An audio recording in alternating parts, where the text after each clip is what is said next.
Ինչ են առաջարկում մարզային փուհերը եւ ակադեմիական քաղաքը գալիս է զարգացնելու կրթությունը, թե դատարկելու մարզերը։ Թեմայի շուրջ այսօր զրուցելու ենք Հայաստանի Պետական տնտեսագիտական համալսարանի Գյումրու մասնաճյուղի տնօրեն Կարեն Պետրոսյանի հետ։ Բարև ձեզ, պարոն Պետրոսյան։ Շնորհակալություն մեր հրավերն ընդունելու համար։ Շնորհակալություն հրավերի համար։ Ինչ է առաջարկում ձեր փուհը, որպեսզի գյումրեցի ուսանողները, շիրակցիները մնան այստեղ եւ չքնան մայրաքաղաքը։ Տեսեք, ընդհանրապես աշխարհում կրթությունը կամ միակենտրոն է կամ բազմակենտրոն եւ կա խառը մոդելներ։ Հիմա Հայաստանում ստացվել է, որ մենք Շիրակում ունենք համալսարան, որը մայր համալսարանն է, այսպես ասած, եւ ունենք տարբեր համալսարանների մասնաճյուղեր։ Ակադեմիան իր 3 համալսարանի մասնաճյուղերով տնտեսագիտական, ճարտարագիտական, հիմնական պետական համալսարանները սրանք են։ Եվ այս առումով միշտ տպավորություն է, որ Երևանում ասում են մարզերը ռայոն։ Մենք փոխել ենք այդ մտածումը եւ մենք ասում ենք, որ մարզային փուհերը դա ռեգիոնալ, եթե փորձենք օդարալեզու տերմինով, ինքը ռայոն չի, ինքը ռեգիոն է։ Եվ ռեգիոնալ համալսարան են եւ ոչ ռայոնի համալսարաններ են։ Եվ այս առումով մեր թիմը, տնտեսագիտական համալսարանի Գյումրու մասնաճյուղի թիմը վերջին տարիներին մի հստակ օրակարգ ունի, որ Գյումրի, Շիրակի մարզի եւ հարակից մարզերի եւ Ջավախքի ուսանողները պետք է Գյումրիում լիարժեք կրթության իրավունք ունենան։ Եվ մեր թիմը աշխատում է, որ յուրաքանչյուր ուսանող իրացնի այդ իրավունքը եւ ստանա որակյալ կրթություն։ Եվ որովհետեւ որակյալ կրթություն ստանա, այդ կրթությունը պետք է արմատապես հասկանալ։ Իսկ կրթությունը արմատապես հասկանալու համար պետք է կրթական միջավայրում ակտիվ դերակատարություն ունենալ եւ այս առումով մեր համալսարանը որտեղ գրել է ամենօրյա պրոֆեսիոնալիզմի զարգացում, թե թիմի ներսում վարչական եւ թե ակադեմիական թիմի եւ այդ զարգացումը տարածել ուսանողների վրա։ Եւ այս առումով մենք մի քանի կարևոր արժեքային ամրագրումներ ենք արել, որը մեր քաղաքականության հիմնասյունն է։ Նախ որ մեր համալսարանը ամենօրյա ուսուցման է։ Այսինքն ուսանողը չի կարող սովորել մի ամիս ընդամենը, ինչպես ժամանակին նաև մենք էինք անում, որ սեսիայի քննաշրջանի ժամանակ մի ամիս սովորում ենք եւ դա բավարար էր մեր քննադատականների համար։ Հիմա եթե տնտեսագիտական համալսարանում դու ամենօրյա չսովորես, քո առաջադրանքները, տնային հանձնարարականները, խմբային աշխատանքները, տեղի աշխատանքները չանես, դու տեսականորեն եւ գործնականորեն չես կարողանա ավարտել փուլը, որովհետեւ ինչ որ մի փուլի դու ակադեմիական առաջադիմության պատճառով դուրս կմնաս։ Այս մոտեցումը ավելացրել է դիմորդների քանակը վերջին տարիներին ունեք թվային պատկեր։ Անշուշտ, եւ երկրորդ մոտեցումն էլ ասեմ շատ կարեւոր եւ նաեւ մյուս հարցին պատասխանեմ, եւ երկրորդ մոտեցումը մեր մոտ դա կարգապահությունն է, որովհետեւ մենք մեր յուրաքանչյուր ուսանողի համար պատասխանատվություն ենք կրում իր փուհում գտնված ժամանակ։ Պատասխանատվություն ենք կրում մարդկային առումով, պատասխանատվություն ենք կրում նաև մասնագիտական առումով։ Եվ այս առումով մեր մոտ կարգապահությունը ուսումնառության, ներկա գտնվելու հաճախումների, ուշացումների, բացակայությունների գտնվում է խիստ բարձր մակարդակում եւ ուսանողները հենց այնպես գնահատականներ չեն ստանում։ Մեր ուսանողները արդագրելով եւ գողությամբ, որը դպրոցից է գալիս դժբախտաբար, գնահատական չեն ստանում։ Եվ սա է պատճառը, որ մեր համալսարանի նկատմամբ հետաքրքրությունը տարեց տարի ավելանում է եւ ես եթե դա թվերով ներկայացնեմ, եթե 18 թվականին մենք 22 դիմորդ ենք ունեցել, ապա այս տարի մենք ունեցել ենք 199 դիմորդ։ Եվ եթե 20, որովհետեւ դա միայն բացարձակ թվերով չլինի, այլ լինի նաև հարաբերական, որովհետեւ զուտ 18 թվին այդ կիսատարու ժամանակահատվածներ, մենք այն ժամանակ 2.6% ենք դիմել մեր մոտ շրջանավարների, բոլոր շրջանավարների, դա մոտավորապես ստացվում է դիմորդների 5%-ը, 5-ից 6%-ը, տարբեր տարիներ տարբեր է։ Շրջանավարների կեսը մոտավորապես դիմում են փուհ։ Այսինքն շրջանավարների 2.6%-ի փոխարեն մենք այս տարի 12%-ը անցել ենք։ Շատ լավ։ Այս սրճկային աճը ինչի մասին է խոսում։ Նշեցիք, որ կրթական խիստ նորմեր են ձեր մոտ գործում, արդյոք ուսանողը, որը աշխատում է նաև, հնարավոր է կարողանա ձեր մոտ համատեղել եւ կրթությունը եւ աշխատանքը, եւ որքանով է սա վնասում ուսանողին կամ հակառակը օգնում։ Տեսեք, աշխարհը կրթական քաղաքականության առումով արմատապես փոփոխությունների է գնում։ Այն իմաստով, որ տեխնոլոգիաները այսօր թույլ են տալիս, որ ուսանողները ավելի ցածր տարիքից որոշակի գիտելիքների, հմտությունների եւ կարողությունների շրջանակ գեներացնեն եւ աշխատեն։ Եվ այս առումով 4 տարվա կրթական կոնցեպտը բակալավրի հիմա աշխարհում արդեն մի քիչ վերանայման կարիք է զգում եւ որոշ բուհեր վերանայում են։ Շատ բուհեր արևմուտքում, զարգացած երկրներում բակալավրական կրթությունը դարձնում են 3 տարի։ AI-ով պայմանավորված, արհեստական բանականությամբ պայմանավորված կարող է այդ ժամանակահատվածը ավելի կրճատվի։ Հիմա արհեստական բանականությունը եկել է փոխելու ամբողջ կրթական օրակարգը, որովհետեւ աշխատաշուկան լրիվ փոխվում է։ Եվ մենք այսօր մեր եվրոպական շատ գործընկերների հետ միջազգային օրակարգեր ենք բացել այս ուղղությամբ եւ չեմ ուզում շատ մրցակցային առավելություններ հիմա այստեղ ասեմ, բայց մենք շատ լուրջ աշխատում ենք այն ուղղությամբ, որ մենք մեր կարգախոսին հավատարիմ մնանք։ Իսկ մեր կարգախոսն է, որ մենք պատրաստում ենք մասնագետներ եւ ոչ շրջանավարներ, որովհետեւ մասնագետ պատրաստել նշանակում է այսօր առաջի կուրսում ընդունված ուսանողի համար կանխատեսել 4 տարի հետո աշխատաշուկայի պահանջը եւ իրեն այդ որակի կրթություն տալ։ Մինչդեռ օրինակ կառավարման մասնագիտությունով պետությունը վերջի ՈԱՇ-ը, որակի ազգային շրջանակով ստանդարտ սահմանված գիտելիք հմտություն կարողությունը վերջի փաստաթուղթը 20 թվով է։ Հիմա դա ենթադրում է, որ 20 թվի ՈԱՇ-ով ցուցիչներով հմտություն կարողություն գիտելիք մենք 28 թվին պետք է շրջանավարտ տանք 29-ը։ Այսինքն դա կարող են տարբերս իրար հետ չհամապատասխան եւ դրա համար մենք ծրագրերի վերանայում ենք անում, հմտություններ, կարողություններ, գիտելիքի փոփոխություն ենք անում եւ այո մենք այսօր պարտականություն ունենք կանխատեսել 4 տարի հետո աշխատաշուկայում ինչ կլինի եւ մեր ուսանողներին հենց նմանատիպ կրթություն տանք եւ դա է պատճառը, որ մենք մեր կրթական ծրագրերում խիստ կարեւորում ենք փորձառական կրթությունը, այսինքն իրավիճակային խնդիրներ, իրավիճակների վրա վերլուծություններ, իրավիճակների վրա որոշումների կայացում եւ շատ պրակտիկ դասեր, մի քանի ծրագիր, որը միտված է ուսանողի աշխատատեղում ռեալ աշխատելուն, օգնական պլյուս,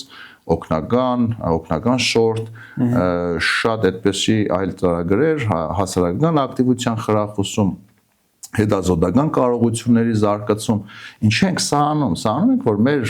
շրջանավարտը աշխատաշուկայում մրցունակ լինի,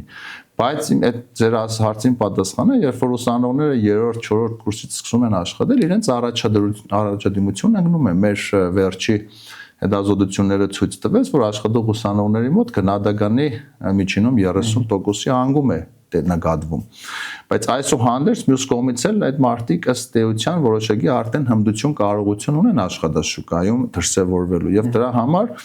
հիմա մենք շատ լուրջ շեշտադրումներ անում ենք կրթության այլ կոմպոնենտների, այսինքն կարճ կուրսերի փիլիսոփայությանը եւ հմտություններ կարողություններ զարգացնող առանձին առարկաների եւ դասընթացների կազմակերպման ուղղությամբ թերևս ամենախնդրահարույցը այսօր մնում է այն հանգամանքը, որ շատ դժվար է կանխատեսել 4 տարի հետո աշխատաշուկայի պահանջները։ Մանավանդ հիմա եւ կայծակի շնորհակալություն, որ դուք լրացրեցիք, հենց դա է ուզում ասել, որ տեխնոլոգիաների եւ արհեստական բանականության գործիքների զարգացումը թերևս այլևս չի չափվում տարիներով կամ ամիսներով, արդեն չափվում է օրերով, առաջիկայում էլ կարող է չափվի ժամերով։ Եվ այս համատեքստում մենք պարտավորություն ենք ստանձնել մեր ուսանողների, ինչու՞ չէ նաև իրենց ծնողների հանդեպ, որտեղ մենք ընտանեկահենք հասարակություն ենք եւ ծնողները շատ ավելի շատ են մտահոգվում իրենց երեխաների կրթությամբ, թերևս քան շատ ուսանողներ։ Եվ մենք պարտականություն ենք ստանձնել ծնողների եւ ուսանողների առջեւ, որ 4 տարի հետո կպատրաստենք այնպիսի գիտելիք, հմտություն եւ կարողություն ունեցող մասնակից, որ տվյալ պահի աշխատաշուկայում մրցունակ լինի։ Իսկ աշխատաշուկան այդ մրցունակ աշխատողին արդյոք պատրաստ է ընդունելու, որովհետև մենք գիտենք, որ Շիրակի մարզը, մասնավորապես Գյումրին, աչքի է ընկնում ցածր վարձատրությամբ աշխատանքային ոչ այնքան բարվոք պայմաններով։ Արդյոք ուսանողը, եթե լավ Գյումրիում է ավարտում, պատրաստ է Գյումրիում աշխատանք գտնելու։ Ես չեմ ուզում, որ անհամեստություն դրսևորենք, բայց ինչքան էլ մենք չուզենանք, որտեղ մենք չենք խրախուսում բակալավրիատում աշխատանքը։ Մագիստրատուրայում իսեր Աստծո, անշուշտ պետք է գնան եւ աշխատեն։ Բայց բակալավրիատում, բակալավրիական կրթական մագարտակում մենք չենք խրախուսում։ Բայց մեր ուսանողների 85%-ը աշխատում է 4-րդ կուրսի 2-րդ կիսամյակին արդեն, եւ նրանցից 80%-ն էլ աշխատում է ըստ մասնագիտության։ Եվ քանի որ բոլորը արդեն հասկացել են, որ մեր մոտ կուրսից կուրս անցնելը շատ դժվար է եւ պատահական մարդիկ չեն հայտնվում 3-րդ, 4-րդ կուրսում, հայտնվում են նրանք, ովքեր զարգացնում են իրենց գիտելիքները, հմտությունները եւ կարողությունները, այսպես ոչ ֆորմալ պահանջարկ է առաջացել տնտեսագիտական համալսարանի Գյումրու մասնաճյուղի ուսանողների ավագ կուրսերի եւ շրջանավարների հանդեպ։ Թերևս չկա մի օր, որ տարբեր գործատուներ ինձ կամ մեր թիմի մյուս անդամներին չզանգեն եւ աշխատանքի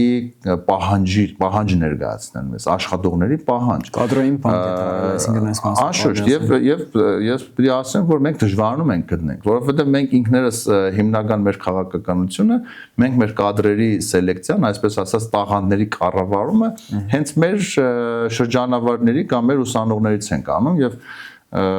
վերջի 4-5 հաստիկները, որ համալրվել են մեր մոտ, լրիվ մեր ուսանողներն են եղել կամ նախկին ուսանողները կամ շրջանավարները այս պարագայում։ Եվ այս առումով մեծ պահանջարկ կա մեր համալսարանի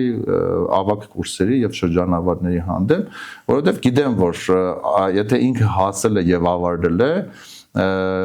դա ուրեմն իրենից որակ է ներկայացնում, որովհետեւ մեր մոտ շրջանավարելիության տոկոսը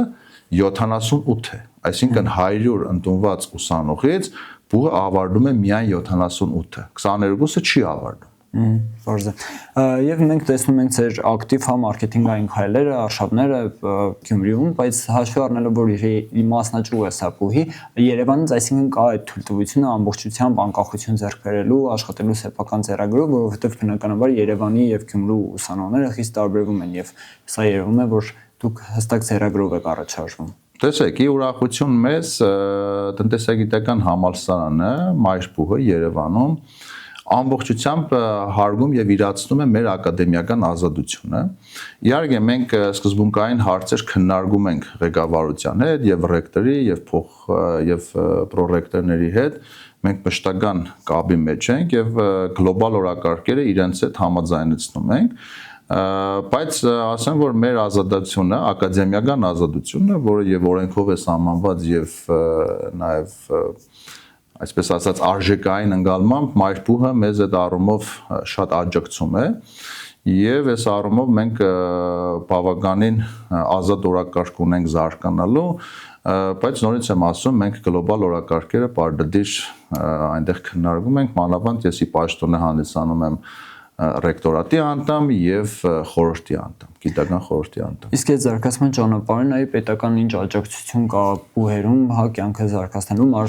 մասնավորապես հենց մարզերի մասին է խոսքը, որովհետեւ հաջորդ հարցը ակադեմիական քաղաքի մասին է, որը մեծ ռիսկ կա, որ դատարկելու է մարզերը։ Ինչ պետք է անեն, որ մարզերում մնան ուսանողները։ Տեսեք, մենք արդեն 7 տարի կայուն զարգանում ենք եւ 7 տարի անընդմեջ մենք ունենք համալսարան ընդունված ուսանողների աճ։ 7 տարի անընդմեջ աճ։ Դա Հայաստանի եզակի կամ միակ բուհն է եւ այս տարի միայն մեր աճը կազմել է 27.5%։ Այդ դիմորդների, վստահ եմ ընդունվածներին էլ նորից այդպիսի ռեկորդային ցուցանիշ կլինի։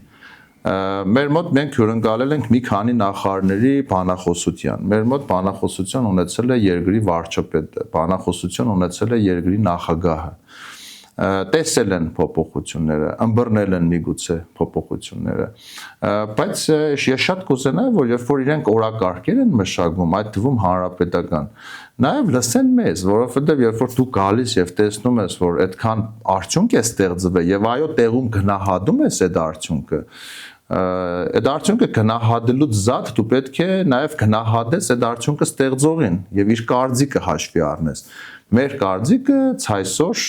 որևէ լուրջ քննարկման ժամանակ հաշվի չի առնվել։ Մի քննարկում է եղել, որ մենք մասնակցել ենք եւ դա մեր պահանջով եւ մեր նախաձեռնությամբ եւ մեր հանրային ազդեցությամբ դա եղել է ակադեմիական քաղաքի վերաբերյալ քննարկումը, որին մասնակցել է փոխնախարարը Հայոցյանը, որին մասնակցել է ակադեմիական քաղաք հիմնադրամի տնօրենը, հետո մի երկար ժամանակ իրենք անցան ընդհատակ, հետո այս վերջերս հայտնվեցին, հանդիպեցին մեր հետ արդեն համալսարանում, մենք նորից իրենց բացատրեցինք այդ ամբողջ մարտահրավերները, սպառնալիքները, ռիսկերը եւ նորից գնացին, երևի, չգիտեմ, ուր են գնում, ինչ են մտածում, բայց մենք իրենց շատ հստակ ներկայացրել ենք եւ ցավում եմ, որ կրթության փոփոխությունը մարզերում ինքը այսօր ինստիտուցիոնալ չի հրապարակվում եւ եթե ուզենային ինստիտուցիոնալ քննարկեն կրթական քաղաքականությունը նաեւ մարզերում, մեր տեղը բոլորը գիտեն։ Եվ մենք պատրաստ ենք իրենց այդ ամբողջը ասել, որովհետեւ մենք այսօր նորից այսօր ասացի մի անգամ, չեմ ուզում շատ առևտուր մեր այսպես ասած մրցակցային գաղտնիքները բացել, բայց այսօր մենք թոփ համալսարանների հետ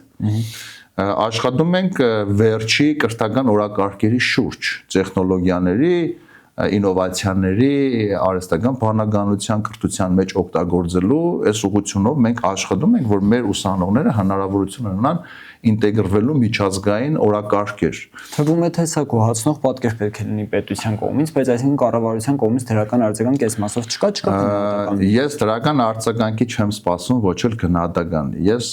ու մեր թիմը իրացնում ենք մեր ուսանողների կրթության իրավունքը, դա մեր պարտականությունն է, մենք դա անում ենք։ Բայց գոնե կառավարությունը պետք է հաջողված օրինակները գնահատի եւ հաջողված օրինակները դարձնի ազգային կրթական օրակարգ, որովհետեւ միշտ հաջողված օրինակներն են ստեղծում նոր օրակարգեր։ Եվ թերևս մասնաճյուղը Գյումրու տնտեսագիտական համալսարանի շատ հաջողված օրինակներ ունի։ Մենք ինքներս ստեղծել ենք կրթության կառավարման մեր մոդելը, 7M-երի մոդելը, որը բարձր գնահատականի է արժանանում մեր գործընկեր բոլոր բուհերի կողմից, ում մենք մեր պորտֆոլիոն ներկայացնում ենք։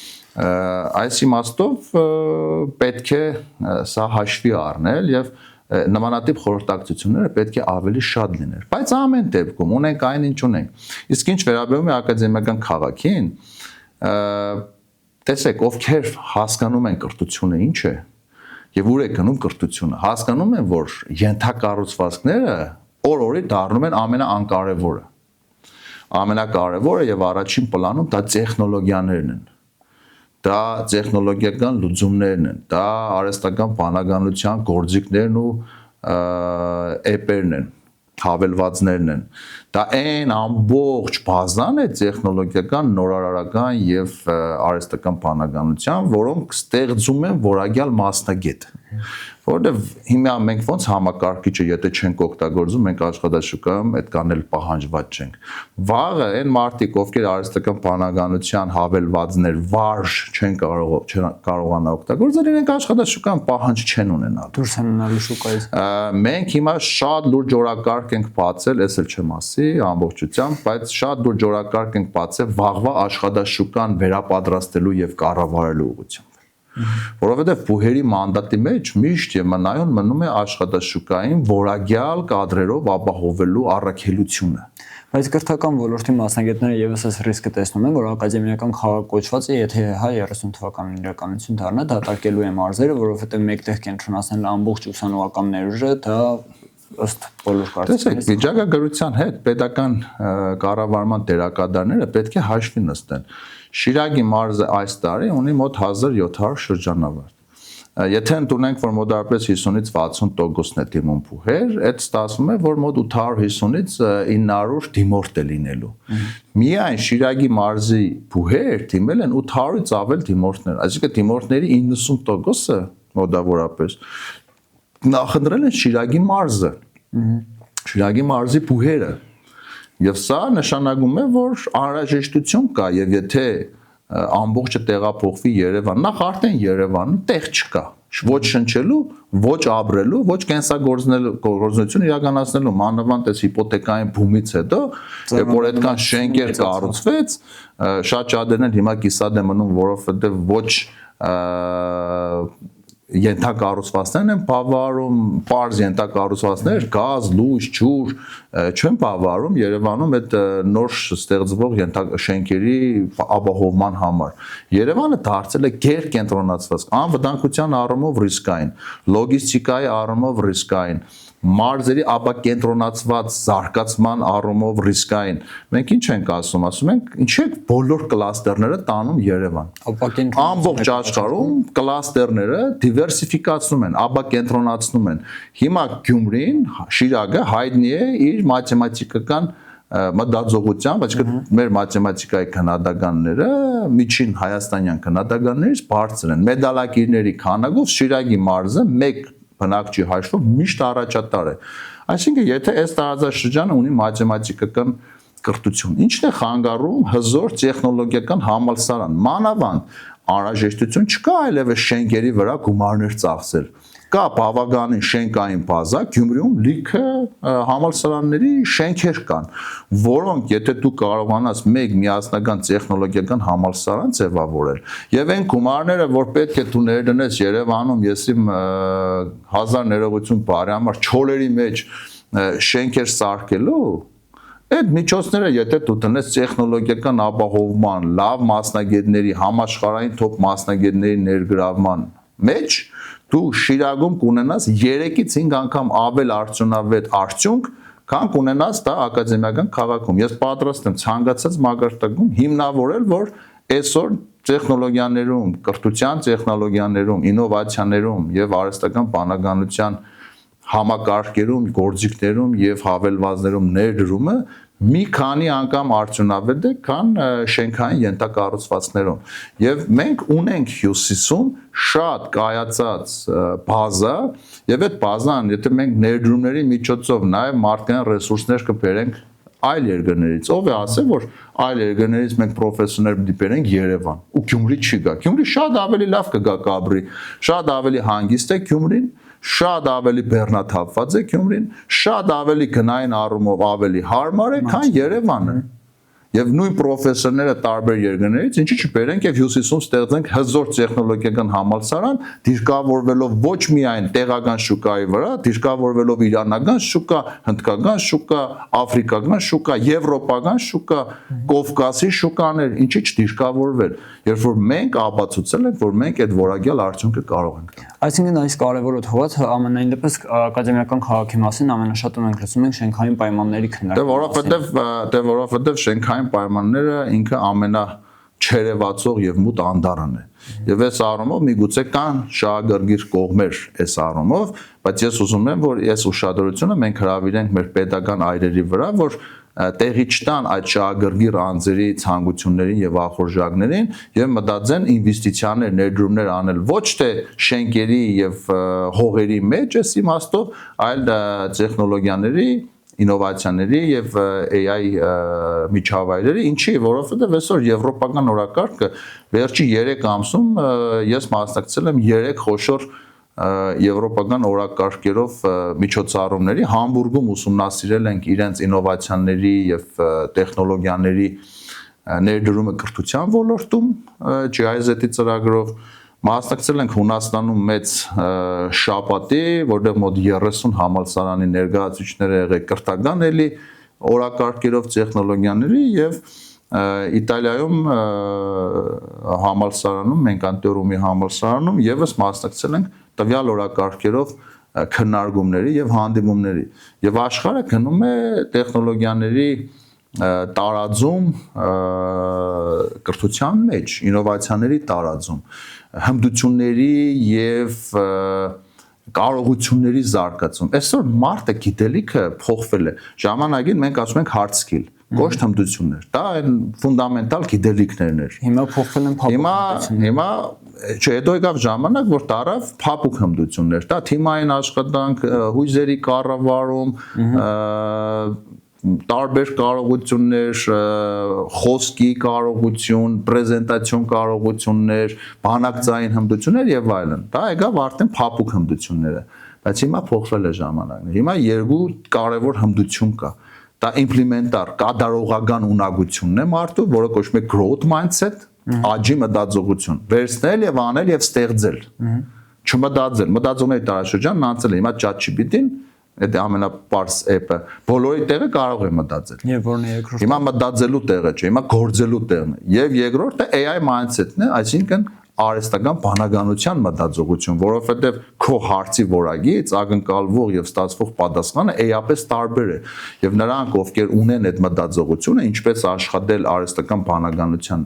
գործիքներով իրենք կարողանալու են շատ ավելի լավ պատասխաններ եւ որակյալ արդյունքներ գեներացնել քան նրանք ովքեր այդ հմտությունը չեն ունենալու։ Շնորհակալություն պարոն Պետրոսյան ստացված զրույցի համար։ Մենք քննարկում ենք Շիրակի մարզում կրթության որակը եւ սպասվող մարտահրավերները, որոնք սպասվում են կրթության ոլորտին։ Կհանդիպենք։